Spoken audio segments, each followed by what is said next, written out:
Quand j'ai débuté la vente, moi j'aimais pas trop ça, vendre d'ailleurs. Je trouvais que c'était forcer les gens, manipuler les gens, et j'aimais pas trop ça. Et je me sentais pas légitime. Je me sentais très mal à l'aise à faire ça. Et en plus je voyais vraiment pas l'intérêt, enfin à part gagner de l'argent, mais je voyais pas l'intérêt personnel que je pouvais en tirer, et le plaisir non plus, et pas pour la personne non plus. Et avec les coachings d'Olive, la première chose déjà, ça a été de comprendre à quel point j'étais légitime, à quel point ce que j'apportais, ça avait de la valeur et que je devais l'assumer, c'était mon rôle à moi et pas le rôle de quelqu'un d'autre. Que c'était pas quelque chose qui allait arriver comme par magie, mais que ça allait être quelque chose que j'allais imposer à mon public, à mes prospects et à mes clients.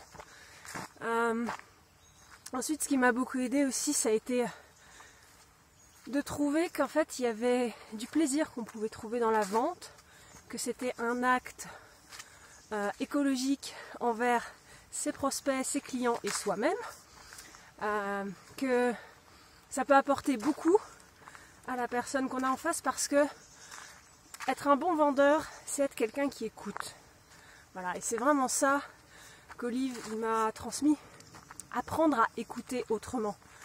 Alors c'est vrai que quand on est coach, ça fait un peu mal de se rendre compte qu'en fait, il y a un niveau au-dessus où on peut écouter encore plus les gens et qu'on n'écoute pas très bien. Et que c'est en fait parce qu'on a peur d'accéder à ce niveau d'écoute qu'on ne veut pas vendre. Et ça m'a fait du bien. Et puis aussi ce calme. Olive, on a l'impression qu'il pourrait y avoir une situation chaotique, mais vraiment genre une explosion nucléaire, il garderait son calme. Et pour quelqu'un comme moi, qui suis très impulsive, un peu extrême, qui a besoin que les choses se fassent vite, il a su à certains moments me ramener un peu sur terre et me dire cool, et vraiment m'écouter en me posant toujours cette question de en quoi c'est un problème pour toi. Il voulait vraiment comprendre ce qui se passait pour moi, et il m'a appris à être encore plus curieuse avec mes clients. Bon, joli petit papillon qui vient de passer.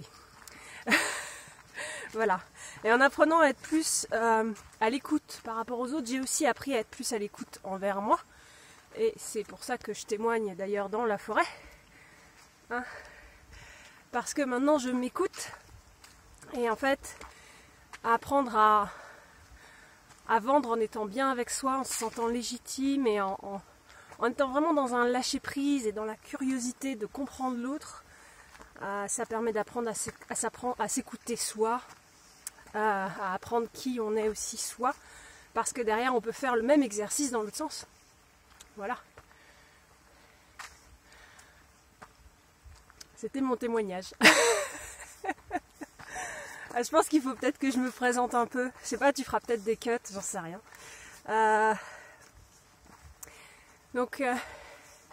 Salut, moi c'est Diane Seri.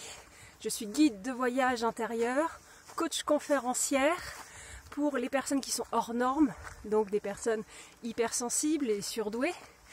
Et je les aide à se créer une vie qui vaut le coup d'être vécue malgré leurs différences.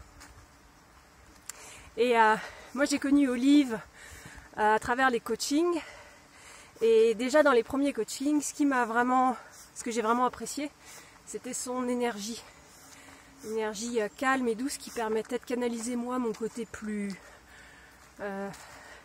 fonceur, extrême, irréfléchi.